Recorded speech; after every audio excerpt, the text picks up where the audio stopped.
Hello, everyone, and welcome to Fan Sports Varsity. I'm your host, Frank Langella, joined by my co-host, Marcelio Langella. And Mars, this is our Section 1A game preview show.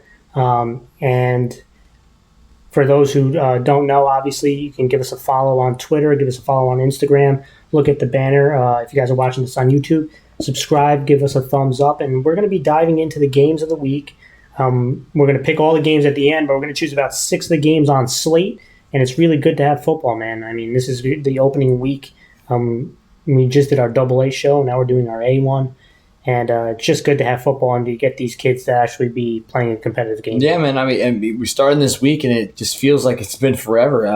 And I honestly, I'm still in shock. The fact that we came from a moment of not having sports to not knowing if we were going to even have it. And now here we are, And I think that this is just like, I've said in the previous videos, it's just let's just be happy that we have football and let's get it going. You know what I mean? Let's play. Absolutely. And again, we're going to talk about 6 of the games. There's 10 games in total. We'll talk about 6, but we're going to pick all of them, so don't feel like we're not going to talk about the game at all.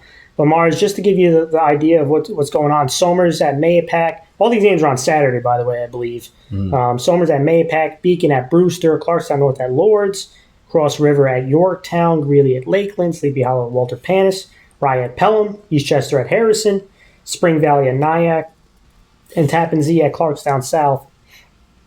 We have a good slate of games. Yeah. So let's dive into our game preview. And the first one I want to talk about, probably our 6 most prominent games. The first one is Somers at Niacc. And these guys haven't played each other because Niacc usually was in AA, and Somers has been a prominent A school. But let's just talk about home and away. And interesting is that I saw Niacc at home the last 2 years. They're 3-5. So, they've had a little bit of struggles at home, and Somers on the road is 7-1. So a really good road team in Somers the last 2 years. And let's start at Somers offensively, Mars. They run that wing T offense. They like to run their series through the fullback. Kaiser, obviously, we all talk about Kaiser quite often. He's going to be obviously an important cog for this team. And they're probably going to be playing against some loaded boxes. I'm expecting quarterback Kossow, guys like Deegan and Rosenweg to have some success on outside runs because a lot of them is going to be focusing on Kaiser, right? So it's going to open things up for them. And I think quarterback Kossow is going to be a big beneficiary to that, right? Whether it's quarterback runs or play action pass, he's got to have a big game. But you're still going to see a heavy load of Kaiser, right? On bellies, on downs. So we're going to see a bunch of that, but expect to see some play action from Kossow to try to keep this defense off balance. And I think Niacc will have some size on the D-line. It's up to the Somers offensive line, led by Polito, to set the tone on the offensive end. Defensively, Mars, you're going to see some eye. You're going to see some spread looks, some power reads, some RPO stuff. Bastone is the key, right? So the defense definitely going to be focused on Bastone. Got to be aware of where he is on the field at all times. Whether it's at the running back spot, slot, quarterback. You want to create some pressure internally when they get in those passing downs and outside, and bring some pressure off the edge, which Somers likes to do sometimes. So you're going to see Deegan, a guy coming off the edge, is going to be big. The big thing is, try to force some turnovers, try to make, don't give up some big plays to Niacc, and on offensive side, being efficient is going to be huge for Somers. I think Somers is returning a pretty darn good football team. Mars, what are your thoughts on Somers? Yeah, you kind of ended with a good point. The fact is they're a good football team, and I think that they're going to try to control the pace. I think Bastone is definitely Niacc's best player, and I think that Somers' main mission is to stop him from doing whatever you would want to do, and then control the pace with your own offensive scheme. I think that Somers just has so much talent that I don't think Niacc can stop everybody. I think that they might key in on one guy like one of these powerful backs, but then you just have a few others that just can fill in that role. I just think that Somers' offense is going to have to just be efficient and control the momentum, control the game speed. Yeah, and we're looking at Niacc. Offensively, it's get Bastone the ball as much as possible, right? Get him on the edge, get him in the backfield. I think he is one of the more underrated backs, and I think he's going to be really important for them. Another thing is to get quick throws, right? Don't let the quarterback hold on to the ball too long because they have a pass rush with Deegan, right? He can create a lot of pressure.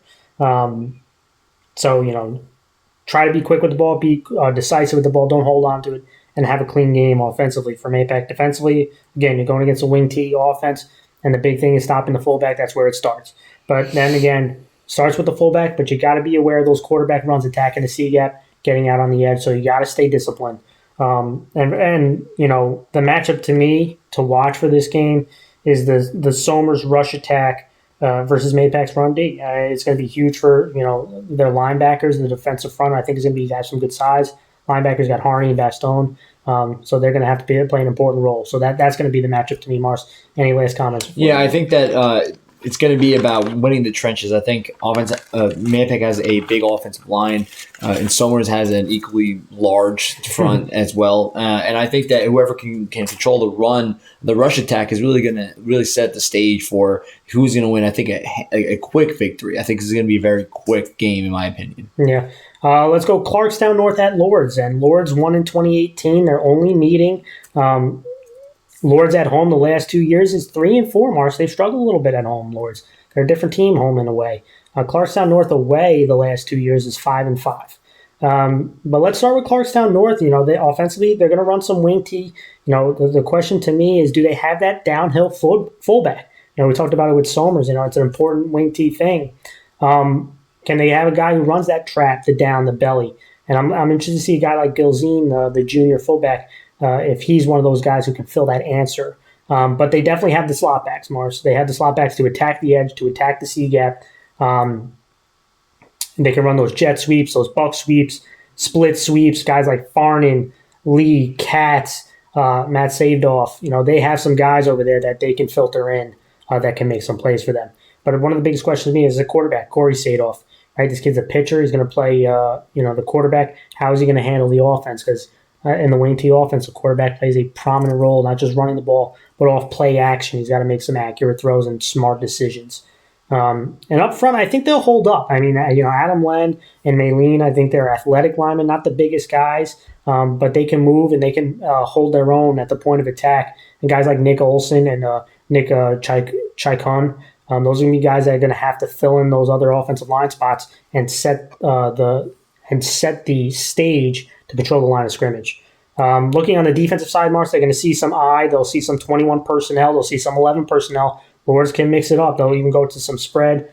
I think the defense in the linebacker and defensive back spot, I think they're going to be solid. Guys like Len, Savedoff, Lee. I think you have some solid linebackers.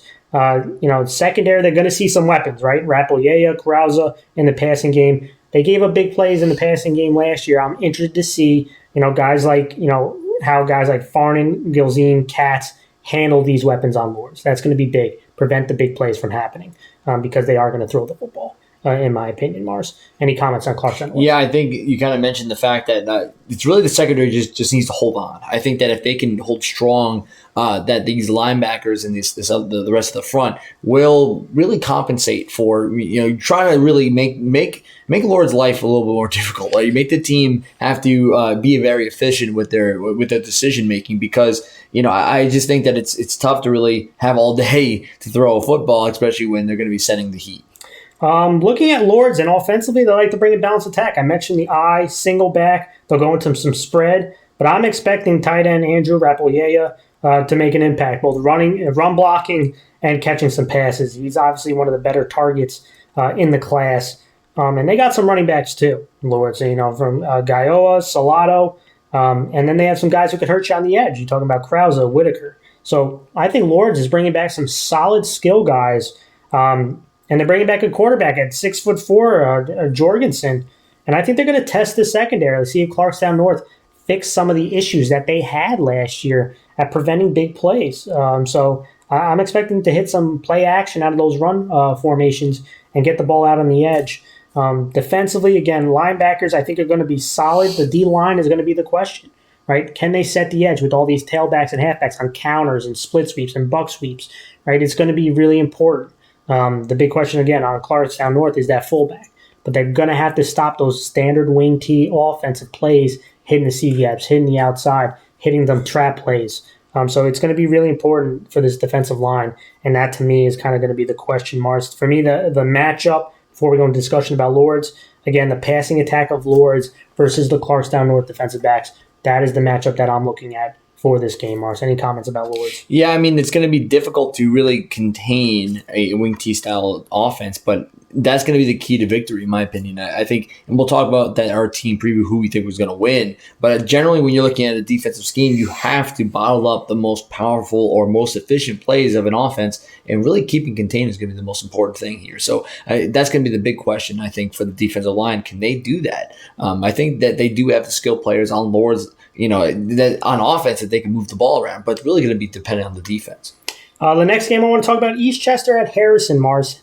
Harrison and Eastchester have split the series. They're 5-5 versus each other since 2004. But Harrison has won 3 straight versus Eastchester. They won in 2019 in a high-scoring 44-42 game. Harrison at home the last 2 years is 3-5, so they struggled a little bit at home. Eastchester on the road is 5-5. And let's start with the road team in Eastchester. Offensively, they'll give you some spread looks out of the gun, right? So they'll have a tight end, but it all starts with the engine of the team, quarterback Angelo Sparadino. This kid is one of the more dynamic players who can hurt you with his legs and his arm. I really like the way he runs the ball. I like the way he they get him to roll out, kind of give him a run-pass option. The play action is what really hurt Harrison in 2019 when they played each other. And he's going behind a vet offensive line, which is one of their strengths. So they could cause some trouble for Harrison. Guys like Chaffone, Calabro, Howard, Mancuso, Farrell. It's going to be interesting to see them because I think the rush attack is going to be strong for Eastchester. And, the question I have offensively is who else is going to carry that load besides Angelo, right? So I'm looking at a guy like Christian D'Agostino, who can go at the quarterback spot, who can go at the running back spot, who can kind of be a weapon, both of them in the backfield at the same time. Could create some headaches for Harrison. Defensively, Mars, Harrison runs kind of that option offense as well. So again, it starts with stopping the fullback. We all know about Casey Judelson. You got to be able to stop him. And it's going to put a lot of pressure on the linebackers. Sparadino and Del Bracco have to be very active. But they're also going to test you on the edge because I think Harrison has some good tailbacks. And, whether it's quarterback runs or pitches to those tailbacks, they're really going to test the edge defenders like Burrow, like Frank Capasso, and even, getting to the second contain out of the secondary like Clark. So this is going to be another group effort defensively. Again, Harrison had a lot of yards, scored a lot of points. I'm interested to see what Harrison does this time. Eastchester does against Harrison's offense this time around, Mars. Any comments on Eastchester? I think the important thing is going to be the offensive line. I think the fact that they bring back a veteran presence is going to really benefit them in this very shortened season. And we mentioned this in this video and even previous videos. Having a veteran team is going to benefit you no matter if it was COVID season or not. But I think more than anything this year, because you need to have that smoothness, that the understanding the scheme beforehand. I think that those are all going to be quirks that will be worked out before the game starts. So I think that's going to kind of be the advantage for Eastchester. Yeah, and moving now to Harrison, Mars, offensively, we talked about it. They run that option offense. They'll use a tight end. They'll run the option offense without a tight end. And for me, I think the most important thing is for them to always try to get positive yards, right? Reduce those penalties, reduce the negative plays, reduce the turnovers. That's going to be key to them because they have the weapons. Starts with obviously Casey Judelson, one of the top running backs, but quarterback Strauss was getting better as the season went along, and I'm really intrigued to see what he does this year because I think he got better, more comfortable in the offense, and you saw the offense get better as the season went on. But they have some other running backs too, right? Like Troilo, again, a guy you can get onto the edge and make some big plays. And they also have a big body receiver in Palatucci. So they have guys at each level of this option offense, whether it's running the ball and then the play action to throw to a big body receiver. They have it. I think the O-line is going to be the deciding factor, right? So Chaffone, Thomas Ventrilo, the offensive line, let's see what this offensive line can be put together because if they can figure it out offensive line-wise, they have the backs to make some noise this year. Defensively, Mars, similar to the offensive line, the defensive line needs to step up because Eastchester's offensive line is going to be solid. I think they're going to be tough. The inside linebackers are also going to have to be very active. I think they're really solid on the outside, the edges and the outside linebackers. My question is going to be up the middle. That's where my question is because they got guys like Judelson and Troilo, Karapitas. I think on the edge they'll be solid. Last year when they played them, they tried to stack the box. because they know of how good they can run the ball, whether it's power read, quarterback powers, which opened up play action. And they hit some big plays in play action. So again, can Harrison defend the run without stacking the box? And if they do need to stack the box, now you're going to test the secondary. Can they play man-to-man and do a better job than they did last year? That's going to be the big key, Mars. What are your thoughts on Harrison? It's going to really depend on can the defensive line step up, as you mentioned it, because I really like their offense. I think that they have all these different type of skill players, the guys that on every part of the offense, different levels that can get you those yardage. But like you said, the biggest thing that needs to happen is gaining yards every down. If you get stuck in that long case scenario for third and 7, it's going to be really difficult for Harrison to get those efficiently. So their goal, get those yardage, play strong on the front, especially on defense, and I think this could be a really close battle. Yeah, I do. And the matchup for me is going to be Eastchester's run attack, that offensive line, plus Angelo, plus D'Agostino versus that Harrison front 7, right? I think they're going to be solid on the edge, but Harrison up front is going to be a big deciding factor. That's the matchup I'm looking at. I think it's going to be an intriguing one. Mars, going to the next game, let's talk about Spring Valley at Niacc, Mars. And this has been and also a bit of a rivalry too, but Niacc is 10-0 versus Spring Valley since 2004. You can call it a rivalry, but this kind of feels like Niacc has their number. And they also, the last time they played them, they won in 2018, 21-20. Niacc at home the last 2 years is 8-1. Mars, Niacc has been really tough. The coaching staff has done a really good job fixing the program the last couple of years, and they've been really tough at home. Spring Valley away though is a pretty solid away team, right? 5-4. So another interesting stat is Niacc. The last 2 home openers that they started off the season with, they have won. And Spring Valley, the opposite direction. The last 2 away openers, they have won. So which trend is going to continue is a bit of an intriguing stats for you. But let's start with Spring Valley, right? Offensively, they like to spread you out. They like to play fast. I think it starts with their quarterback, Dylan Bellafleur, who's a baller. Not a tall guy, but a dual threat guy who really just makes some big-time plays. And I think he's going to get the ball to guys like Rashid Hobson, who's another versatile weapon, who can line up in the slot, line up out wide, line up at tight end. But also a guy like Mekhi Jones, who's had a good week of practice, coach talked about, the senior. He thinks he's going to be a big contributor as well. So getting the ball out to those guys, but also running the ball, not just for himself, but guys like Duncan, Alexis, getting the ball there. And the X factor to me is a guy like Rochelle Paul. He's kind of the Swiss Army knife from the line up the quarterback. They'll throw it to him. He's kind of a bit of an X factor, kind of I don't want to call him a scat back, but that's kind of what he is. A guy who can do a little bit of everything, but he's a big play guy. He's really quick and really fast, dangerous football player. I think they have speed and athleticism. They can make some big time plays. This kind of feels like a track meet to me. But the big thing offensively, try to keep the game clean, no turnovers. Right? Defensively, we know what they like to do too. Bring pressure, and they love to bring pressure from the linebacker spot, whether it's up the middle or off the edge. And they like to play man coverage, so they cause a lot of penetration defensively with their style. They're going up against a wing T style offense, that can run some power football. So this is going to be intriguing. Coach talked about that they want to improve against power run. Sometimes that style struggles, especially with a team over aggressive. They sometimes can run underneath you. So that's going to be intriguing. You got to stay disciplined, and you got to tackle well. Right, that's going to be big. Mars, any thoughts on Spring Valley? Yeah, I think I really like their offense. I mean, having these weapons, having the speed and this spread style of offense really melts perfectly together, and I think that gives them a very big advantage when it comes to offensive play in general. Defensively, they definitely love to send the heat, and that's a good thing in high school football. I think at the end of the day, it's a double-edged sword. It's a double-edged sword, but if you're disciplined and you send the heat and you land on those gambles, you make those big plays, and you really stunt any sort of momentum that the offense has. Yeah, absolutely. And moving to Niacc, Mars, offensively, I talked about they run that wing T offense, but they will mix in some spread stuff. I think they want to utilize a quick passing game because, like we talked about, Spring Valley's coming. They want to bring pressure. So a guy like Kevin Fowler at the quarterback spot, to avoid that pressure, try to make quick decisions, try to get the ball out of your hands, especially out of spread stuff. But I think they're going to try to run with some power football. Okay, that's what Spring Valley kind of struggled with a little bit against power football. And I think that Niacc is going to try to test their strength by using power football and also misdirection, using counters, using sweeps, using guys like Isaiah Davis, Teron Turner, Jaden Coulons. The Niacc also has some speed at the running back spot too. So we have a speed versus speed right now. So I'm interested to see if they can try to run with a little bit of power and isolate that speed. It's going to be intriguing. Defensively, again, to cover, we talked about Spring Valley's speed. They like to play fast. And you got to prevent big plays, especially in the passing game. Spring Valley's got guys who can hit the home run in multiple spots.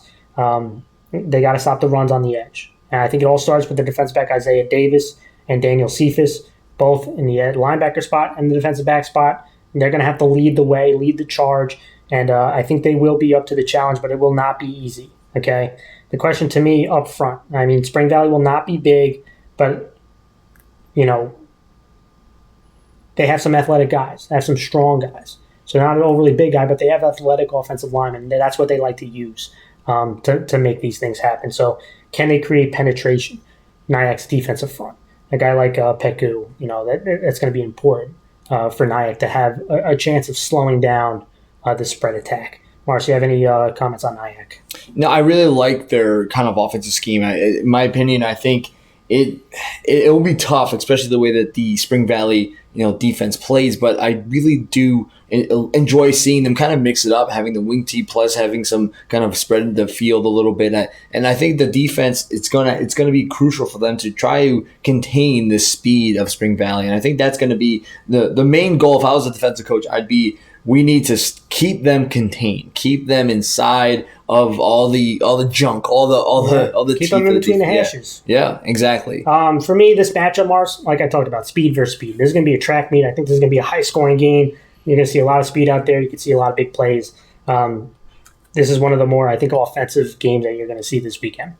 Mars, my next game is going to be Rye at Pelham, the defending champs going to Pelham. Rye is 6-0 versus Pelham since 2004. They won in 2019, 55-12. And this is another interesting number. They won by 21.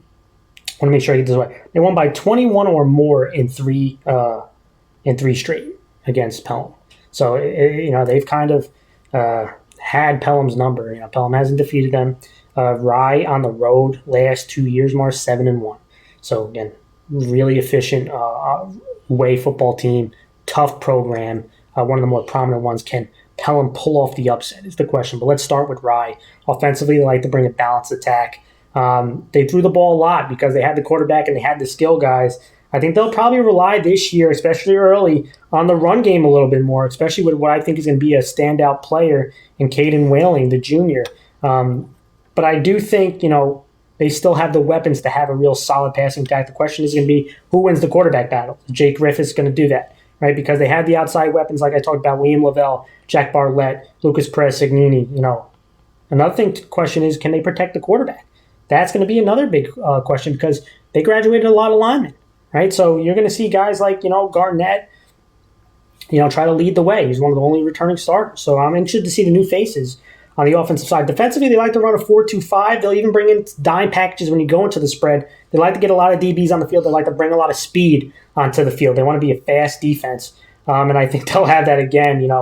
When they played them last year, Mars, they sent stunts. They try to change up the coverages. Now, again, on the shortened season, how much are they going to do that is going to be a question. I'm not sure. But I think they're going to try to confuse one of the veteran quarterbacks, one of the better quarterbacks in this league, Volpe. And, when you look at this defensive back and linebacker group, I think they have the pieces, right? When you talk about Griffiths, Perez-Signini, Bartlett, Lavelle, Tepedino, they got some dudes. I know they graduate a lot, but they still have some dudes. I think they're going to be fast. So we're going to see. The question I have is, can they create pressure up front without sending stunts? They're going to want to send some stunts, but can they create pressure without sending stunts? Because then it's going to put a lot of pressure on them to play man coverage. And without all the practice time to get the coverages ready, do you go into those complex coverages? I'm not sure, Mars. But any questions or comments you have about Rye? No, Rye is a prominent program, and we talked about this in our Class 1A preview for the season. They become a powerhouse, and I think that even though you're losing a lot of your players, their team is still loaded, in my opinion. You still have a lot of guys, a lot of talent on the defensive side and offensive side, and I really like how they have these outside threats that can kind of make big plays. Especially even the defense, where you're, like you said, linebackers and secondary are really dudes. The dudes on this that you don't want to reckon with. But the question is really going to be whether or not the front four, can they make plays without, as you said, sending a lot of heat, because in a shortened season, you have a lot of kinks in that secondary. You want to make sure that you don't have to rely too heavily on these man-to-man coverages. Yeah, offensively for Pelham, moving on to Pelham, Mars, we know about the passing attack. We had our Frank's finest quarterback, Carlo Volpe. Again, look for him to kind of lead this upset. If they're going to he's going to have to make a bunch of plays for them. And they have a playmaker, in my opinion, Flynn Bryan at the tight end spot, and Jeremiah Reen, who I think can make some plays. I mean, these are good football players, and they're going to have to rely on those three heavily. But the question to me is they can't just go into a complete passing attack, like they did last time, because, Rye, who comes out in dime packages, brings a lot of DBs, that kind of fits on what they want to do. So to me, I'm interested to see, are they able to run the ball behind a young offensive line, right? A guy like Thomas Shelton, the junior, who's going to be one of the lead backs, can they run the football? Can they keep a balanced attack against Rye, who likes to come in the 4-2-5, who likes to, sometimes come out in dime packages. So it's going to be intriguing if they can do that, because I think it'll really help them if they have a chance to pull off the upset of running the football with some power. Not so much on the edge, which they got to test anyway, but I think Rye has that speed. Looking on the defensive side of the ball, Mars, it's got to start with stopping the run. Again, I think, Rye lost a lot of skill guys. They have a young quarterback. I think they'll rely on the run game. You got to stop Caden Whalen, because I think he's one of the more prominent returners coming back, and I think they'll rely on him. So I'm intrigued to see exactly, what they do up front to stop him. But you're looking at guys up front in the defensive line that they're going to have to set the tone, and a couple of young guys, right? Luke Green. I think he was a freshman last year. He's come back as a sophomore. He's one of the more promising guys that Coach talks about in this program. He's going to have to be have a big game for them to have a chance. Another guy, Connor Toe, right? He had a good practice week Coach talked about. These are the kind of, you're talking about young guys who got to make big-time plays up front against a prominent program, a prominent offense. So we're going to see. Again, to pull off the upset, you're going to have to make plays, right? And I'm not, obviously that, and it's like a very generic answer, but to pull off an upset, you got to do like little things. You got to make plays on special teams. You got to force turnovers, win the turnover margin. These are the type of plays that I'm talking about, not just offense and defense. You got to make some plays in the third unit. You got to make some plays, that extra effort play. Punch the ball out if the guy stood up, right? You got to make these plays if you're going to pull off an upset, Mars. And, for me, the matchup, the battle of the trenches again. Rye's offensive line with Jack Garnett, Cunningham versus Pelham's young defensive line. That, to me, is going to be the key to this game. And, Mars, what comments do you have about Pelham? Yeah, Pelham's front seven needs to step up, and this is going to be a really good test for them. I mean, you're going up against the top, in my opinion, the top program in 1A. And if you show up and you give them a shock, right? You make the big plays like you mentioned, and you do the little things that every team needs to do in order to win those games. You might catch Rye off guard, which would be your best chance to really pull off an upset. And it's really going to start with the front, especially the defensive front seven. If they can keep the run under control, then they can have a chance. And it's really going to start from them. All right, Mars, let's go to our game of the week. And our game of the week this week for week 1 is John Jay Cross River at Yorktown. And these guys have split the series since 2004. Yorktown and John Jay are 5-5 versus each other. But Yorktown most recently has had their number. Yorktown has won 4 straight versus John Jay Cross River. They won in 2019 in the playoffs, 20-7. And last time that John Jay Cross River traveled to Yorktown won that meeting at home in 2015. Yorktown has won 7 straight home openers, Mars, but John Jay Cross River has won 12 straight road games. So which streak is going to break? I'm really intrigued about it. But let's start on John Jay Cross River offensively, Mars. They like to go up tempo. They like to run their quarterback. The strength of this team, in my opinion, is the offensive line. We're talking about Furrer, you're talking about Halafanua, Gonzalez, Stein. I think they're going to try to use the strength of that offensive line, run the ball with their quarterback, Nick Jardina. But I also think they could share the love offensively. I mean, John Connolly was the running back last year. I think he'll get some looks. They have their H-back and tight end Ryan Brennan. He could be used in the passing game.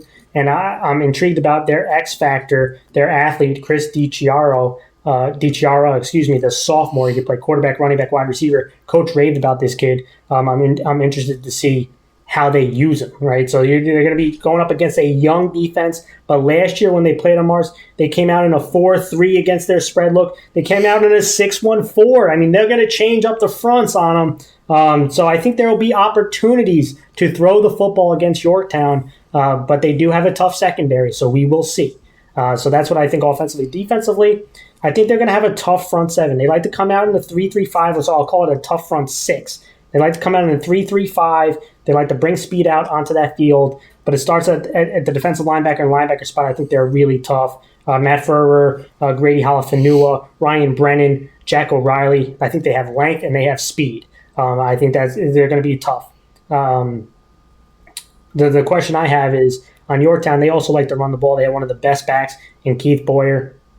Can they make Yorktown a passing team? That's going to be the interesting aspect, because I think Yorktown is another really solid run team, and that's going to be the big question to me, is try to keep the ball out of Boyer's hand, and if Boyer does have it, bottle him up. It's going to be a group effort.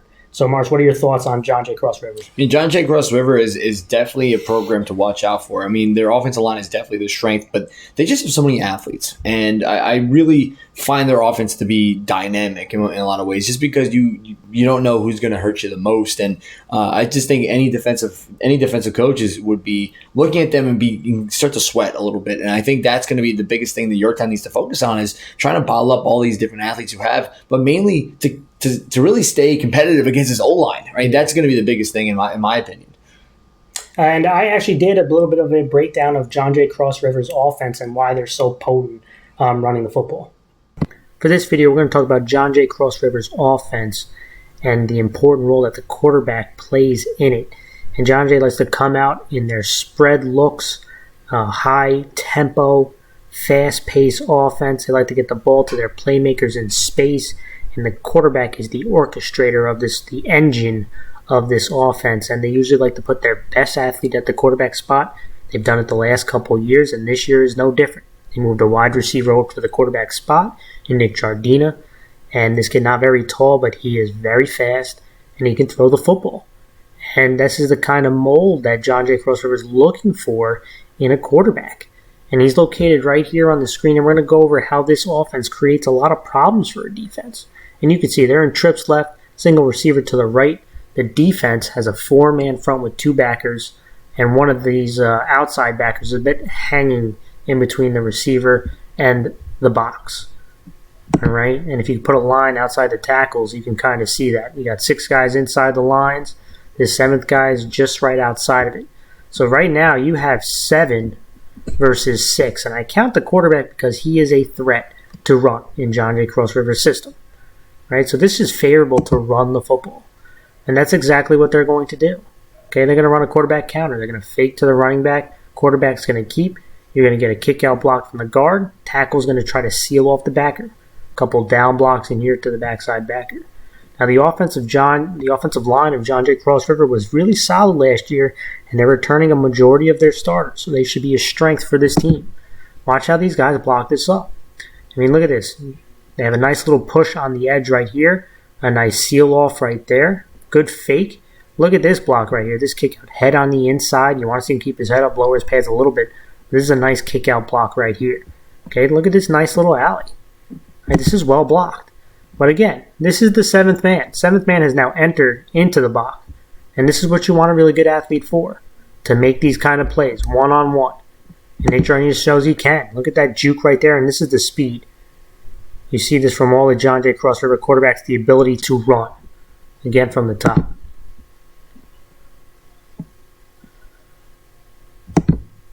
Look at the fake. Nice little block right there. Look at the little alleyway. Now being an athlete. Nice juke. And there he goes. Big chunk plays.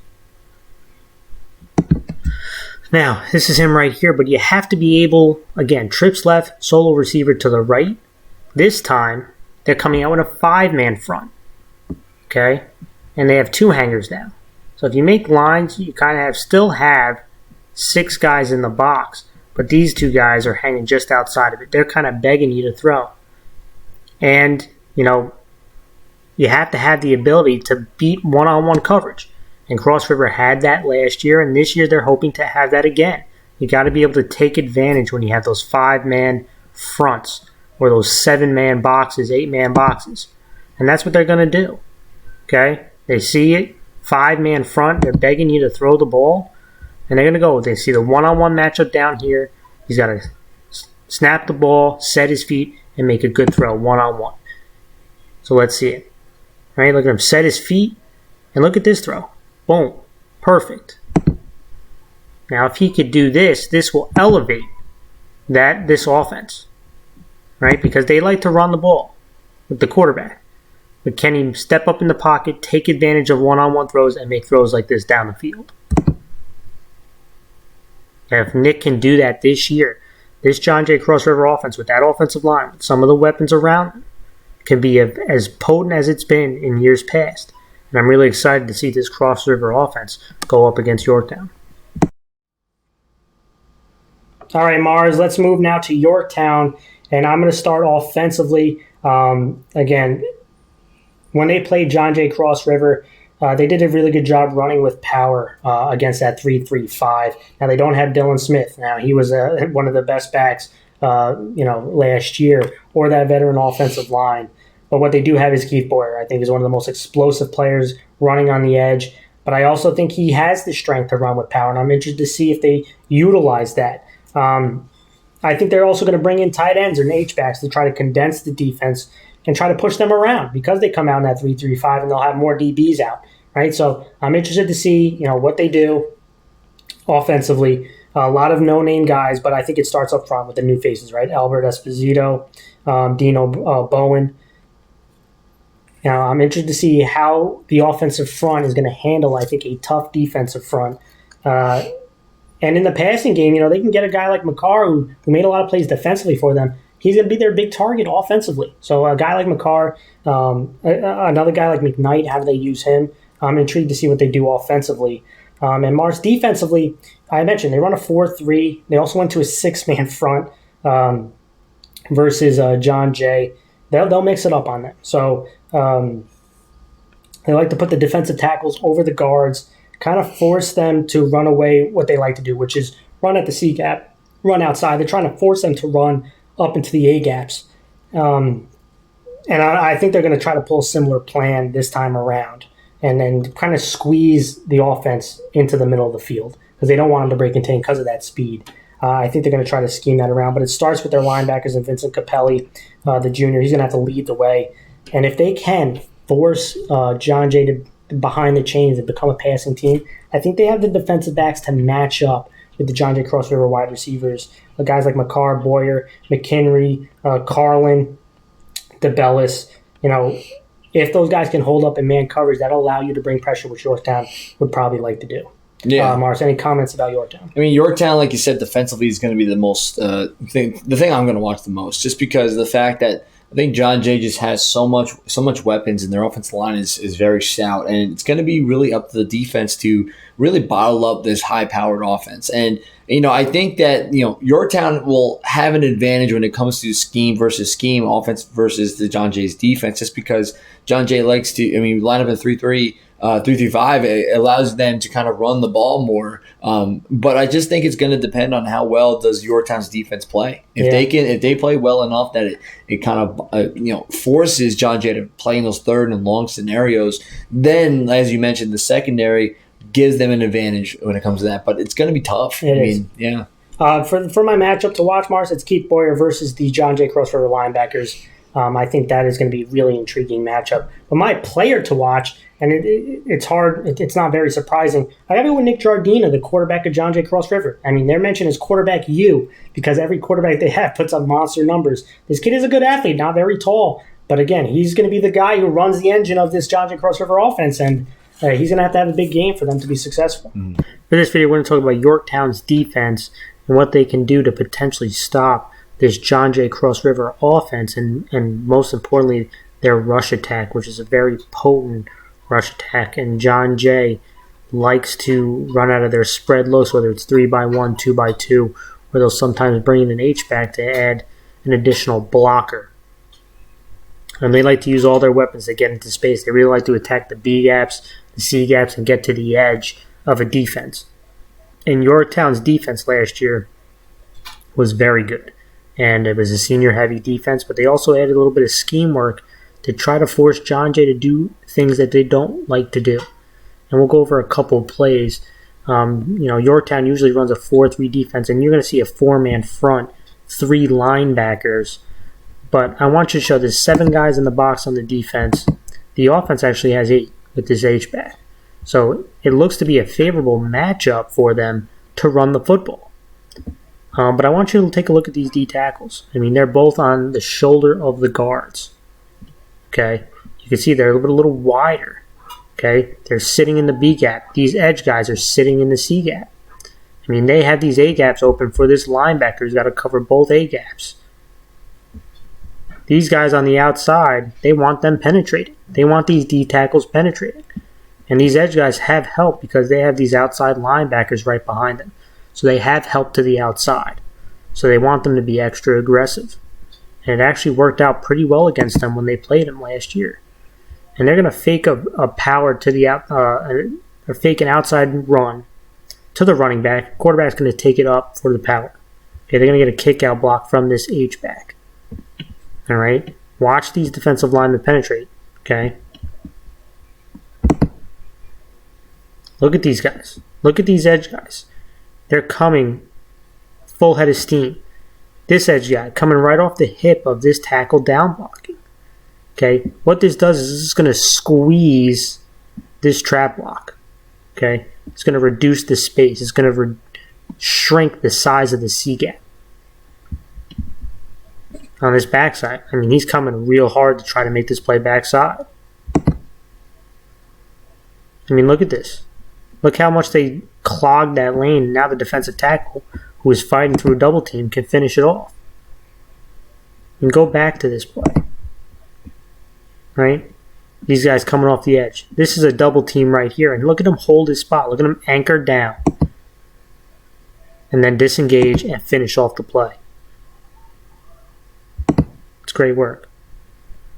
This is another play. Now look at this setup. Again, similar. 4-man front. Look how wide these D tackles are.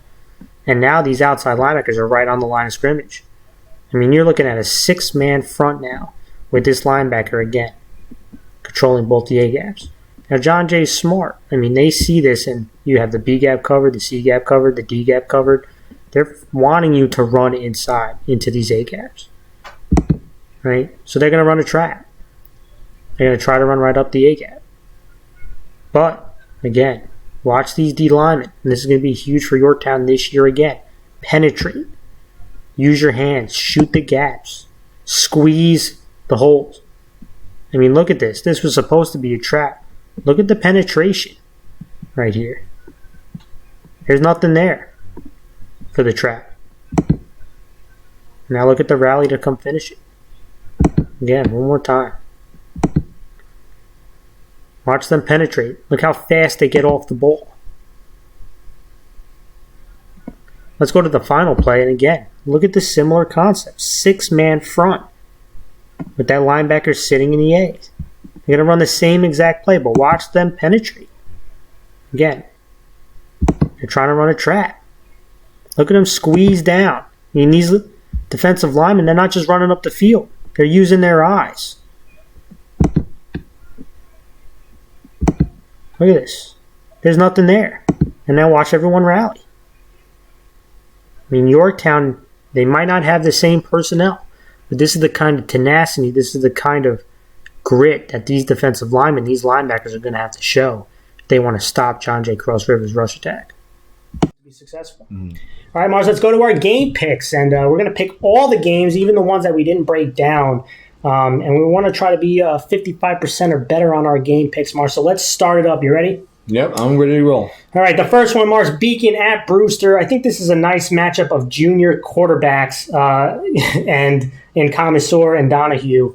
But I think I'm going with Brewster, and it's because I think Brewster's front is too strong, and they're going to cause issues for the Beacons' young offensive line. Although they are returning guys, they're still young, as in a bunch of juniors and sophomores on it. And I think they're going to cause some havoc for the quarterback and for this offense to get going. And I'm going to go with Brewster for this first one. Yeah, I'm probably going to stick with Brewster too. I really like the skill that they have. And I know there's a battle of young quarterbacks. I just think that Brewster has the advantage when it comes to kind of an overall team outlook. So I'm thinking Brewster's going to win. It's going to be a pretty decent close game. The next one, Mars, Horus, Greeley at Lakeland. This is another interesting matchup for me. And I think Greeley is going to definitely be an improved football team. The Greeley is 3-1 versus Lakeland. But I'm going with Lakeland. It starts to me with quarterback Tyler Santucci, one of the better quarterbacks in the class. And I think he has weapons like Nardelli and Cummings. It'll be just a little bit too much for Horace Greeley to handle, and I think Lakeland is going to win. Yeah, I'm going to stick with Lakeland. I think it's because of the fact that they have all this talent around them, like quarterback and all these weapons surrounding him, give Lakeland that advantage. And like you said, Horace Greeley will definitely be looking a lot better. I just think Lakeland just has too much, especially for week one. If they were playing a little bit later on, maybe it would be a little bit closer. I just think Lakeland has the advantage for week one. Next up, Mars, Sleepy Hollow at Walter Panis. These guys have split the series since 2004. They're 4-4, but Walter Panis has won 2 straight, including a win in 2019, 28-21. Both teams bring back quality players with each group, but I think I'm going with Sleepy Hollow. I like quarterback Ben Good with wide receivers Dylan Nelson, Kellen Sullivan, and Talon Karstow. They bring back a lot of guys. Walter Panis also brings back a bunch of guys, and I think they're going to be tough up front. But I think Sleepy Hollow has a little bit too much weapons for them to handle. Again, Walter Panis has a new coaching staff, new quarterback. I think they're going to need a little bit of time to get things, and I think they'll improve as the season goes along. But I'm going with Sleepy Hollow. I'm going to go Walter Panis on this one. I think that the fact is they kind of mesh pretty well. I mean, in competition-wise, I know Sleepy Hollow has a lot more, and not a lot more, but has more weapons. But I think that the coaching staff at Panis is going to kind of make things a lot more simpler. And I think playing more simpler is going to allow them to be more aggressive, which gives them, I think, a good advantage for this week. So I'm going to pick Panis. All right, Mars, next game, Tappan at Clarkstown South. I'm going with Clarkstown South, Mars. Tappan has to replace all 5 offensive linemen from last year. New quarterback this year. I think Clarkstown South is a deep team. They're returning their quarterback, their running back, a couple of linemen, a couple of receivers. This is a tough matchup for Tappan. And I think the guy who's really going to show out is Michael Spiegel. I think he's one of the best defensive linemen in the class. And, I think it's just going to be a little too much for Tappan. Yeah, I think Clarkstown South, I'm going to agree with. I just think that they just have so much talent. And Tappan has to replace so many people. I think it's just week one, COVID season. It's going to be too difficult to do. Next up, Mars, one of the games we broke down, Somers at Niacc. I think Somers, I'm going to go with Somers. And I think Somers is a very good road team like we talked about for the last couple of years. I think their rush attack has too many weapons. Kaiser, Kasau, Deegan. And on defense, a guy like Jake Polito, I think, is going to show out on this defensive line to stop Niacc's rush attack. I'm going with Somers. Yeah, I'm going to stick with Somers as well. They have a lot of talent, a lot of different ways to beat you, and I just think that I don't know if Niacc can stop that. And this is front. I know that Niacc is big line, but Somers has big, efficient, and on top of all that, all these backs, right? And it's hard to really stop that. Clarkstown North at Lords, Mars. I think this is going to be a real tough, gritty game, but I'm going with Lords. I think Lords' pass attack will be the deciding factor. Quarterback Brandon Jorgensen is going to have a good game. These are 2 well-coached football teams, but I also, I think this is going to be a low-scoring game, but I think at the end, Lords pulls it out. I'm actually going to go with Clarkstown North this time. I really think that North is becoming more of a prominent program. They've been kind of staying around and very competitive every single year. And I know that Lords, obviously being coached by Walsh, is a very tough thing to defeat. But I think Clarkstown North kind of has some advantages here. I think they have their defense is being solid linebacker, and it's going to be kind of trying to bottle up some of the weapons that Lords has. So I'm going to stick with Clarkstown North. Let's go East Chester at Harrison. I think these are 2 very evenly matched teams. I'm going to go with Harrison, Mars. I believe Harrison, similar to what they did in 2019, they're going to make 1 or 2 more plays to win this game. East Chester Sparagino, he made plays in all phases of the game. offensively, defensively, and special teams. He had a return touchdown. He really hurt them in play action. And I think he will have success, but I do think they sure that part up a little bit. And I think quarterback Strauss is going to have a good game, and I think that'll be a deciding factor for them. I'm going with Harrison. Yeah, I'm going to stick with Harrison as well. They just have a lot of talent on all different levels. I feel like they need to make sure they get positive yards every single time, and they should be pretty solid for this game. My next game are Spring Valley at Niacc. And again, Niacc has had a grip on this battle with Spring Valley. I'm going to go with Spring Valley. I think they break the curse, Mars. I think you're going to see both teams with a lot of speed. This might be a little bit of a track meet, and two quarterbacks who are kind of ballers in Bellafleur and Fowler. It's going to be a high-scoring game, but I just think Spring Valley is going to create some pressures against a young offensive line or inexperienced offensive line, and they'll force a couple turnovers that will be the difference. And I think Spring Valley is going to win this game. Yeah, I'm going to stick with Spring Valley as well. They just have a lot of speed, a lot of weapons, and it's hard to really bottle up all that. And I just think that they have the advantage, especially where it's COVID season, very condensed. I think that they just have pure talent, and they just make big plays, in my opinion. So I think I'm going to stick with them. Let's talk about Rye at Pelham, Mars. Can Pelham pull off the upset? That's the big question. I'm going with Rye. I don't think they can do it. Again, even though it's an unusual season with limited practices, it really means anything can happen. And that's what football is. Anything can happen on any given day. It's about who's the best team on that day. But I think at the end of the day, Rye will be. Pelham's quarterback Volpe has weapons. I think this game will be definitely closer than the last few games where Rye has won by multiple touchdowns. And I do think there's experience on both lines for Pelham and Rye. But I think Rye has the depth. And I don't believe Pelham will be able to really stop the rush attack of Rye to the point where they can win this game. But I do think this game will be closer than what people think, but I am going to go with Rye. Yeah, I'm going to stick with Rye too. I think they just have a balanced attack in all different facets. And I mean, they have outside threats. They have a good rush attack. I just think it's hard for Pelham to be able to stop all these different possible threats. But like you said, it's going to be a lot closer than what people may think. Yeah. Finally, Mars, our game of the week. John Jay Cross River at Yorktown, two of the most prominent programs in Class A. Yorktown has had John Jay Cross River's number. John Jay Cross River has been great on the road. Yorktown has won 7 straight home openers, Mars.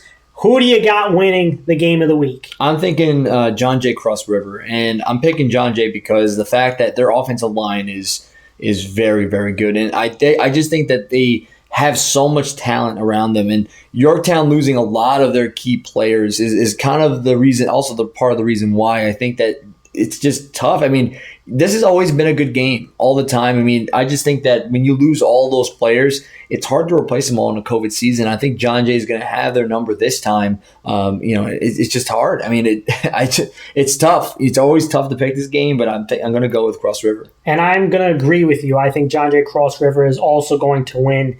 And I think they're the more veteran team with great speed on defense. The question on who else makes plays outside the quarterback spot for Cross River is going to be the question. But I think you're going to find some answers in this game. And I think there'll just be a little bit too much for Yorktown. Yorktown, to me, is going to be another team that gets better as the season goes along because of the inexperience. I think this is just a tough week 1 matchup, and I think Cross River is going to win. Mm-hmm. All right, Mars, that was our Class 1A show. I want to thank everybody for, talking for too long. Thank everybody for tuning into the show. We appreciate your guys' support, and we'll see you all very soon.